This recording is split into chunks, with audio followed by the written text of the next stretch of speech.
La historia que estás a punto de ver trata de un hombre que murió de una forma muy sospechosa y encima de esto, su cuerpo desapareció de repente.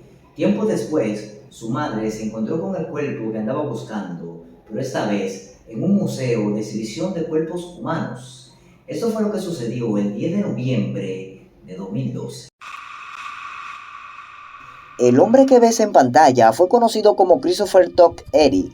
En un momento de su vida, fue un joven estadounidense de 30 años, inteligente, introvertido y con un pasado complicado. No era famoso, no era un criminal, ni tampoco una celebridad, pero su historia, irónicamente, terminaría siendo vista por miles de personas. Y esto no significa que en su vida hizo varias hazañas heroicas, ni nada que se parezca a esto, sino por lo que pasó con su cuerpo después de su muerte, ha generado muchas controversias y muchas preguntas y misterio. Desde pequeño, Christopher fue un niño callado, curioso, con una inclinación natural hacia la ciencia y la tecnología. Era de esos niños que desarmaban juguete para ver cómo funcionaban por dentro, que pasaban horas en la computadora y que preferían leer y jugar videojuegos antes que salir a fiestas. En la adolescencia, Christopher atravesó etapas difíciles, como muchos jóvenes de su generación. Tuvo conflictos con familiares, alguna lucha con la ansiedad y momentos de aislamiento. Y aunque dicen que enfrentó problemas de adicciones o salud mental, esto no se puede confirmar, pero su madre mencionó en una entrevista que tenía un historial personal complicado. Aún así, logró mantenerse activo intelectualmente.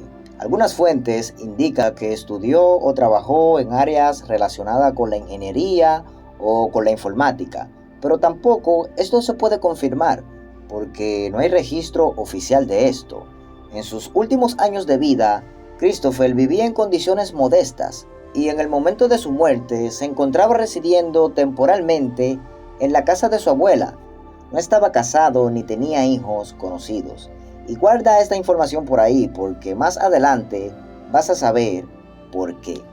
El círculo social de Christopher era muy reducido porque las personas curiosas como él, ya sabes cómo son. Ellos ven el mundo desde un punto de vista diferente.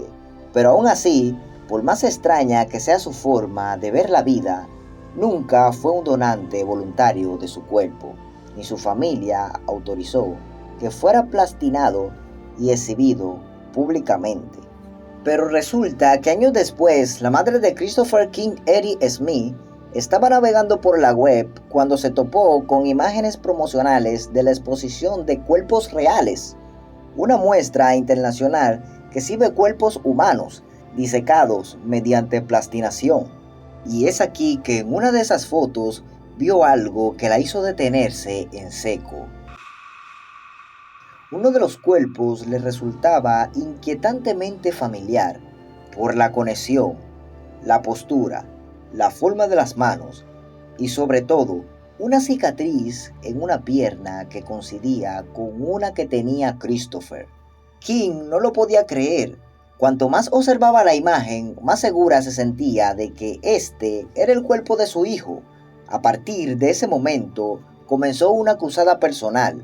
Se contactó con medios, con abogados e incluso trató de exigir pruebas de ADN para afirmar si ese cuerpo plastinado realmente pertenecía a Christopher. Pero los responsables de la exposición se negaron a colaborar.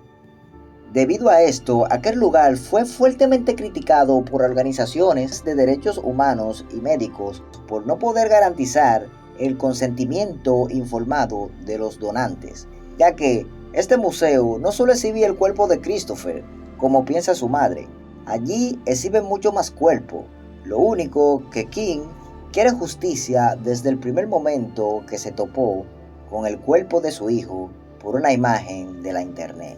Y probablemente otros familiares de los que tienen cuerpo conocidos allí no tengan las mismas agallas que ha tenido King, la madre de Christopher, para reclamar. Lo más perturbador de este caso es que hasta la muerte de Christopher es sospechosa, ya que se comenta que murió de forma natural, pero su madre, con una investigación profunda que hizo con ayuda de profesionales en el área, se dio cuenta de que el cuerpo de su hijo tenía cianuro, una sustancia química altamente venenosa que puede matar en cuestión de minutos si se inhala o se ingiere, o entra en contacto con el cuerpo en cantidades suficientes. Este caso no es solo una historia de una muerte sospechosa, es también la historia de un cuerpo que, según su madre, fue arrebatado por la indiferencia de las autoridades y luego convertido en un espectáculo para miles de turistas sin rostro. Una madre vio a su hijo transformado en pieza de museo. Nadie le pidió permiso, nadie le dio explicaciones, nadie investigó cómo un cadáver que murió con cianuro terminó plastinado bajo luces frías, posando para fotografías. Y aunque parece mentira, este museo sigue en pie, renovando contratos, vendiendo entradas, mientras el reclamo de King Eric Smith sigue siendo ignorado. Y es ahí donde la historia deja de ser un caso aislado para convertirse en una pregunta que todos deberíamos hacernos. ¿Hasta dónde puede llegar la industria del entretenimiento con los cuerpos humanos? Porque quizá lo más aterrador no sea la muerte, sino lo que pueden hacer con tu cuerpo después de que ya no estás para defenderlo. Y hasta aquí ha llegado el fin de este video y recuerda, si te ha parecido interesante, deja un like y comparte. Y como siempre, nos vemos en una próxima historia de Enro.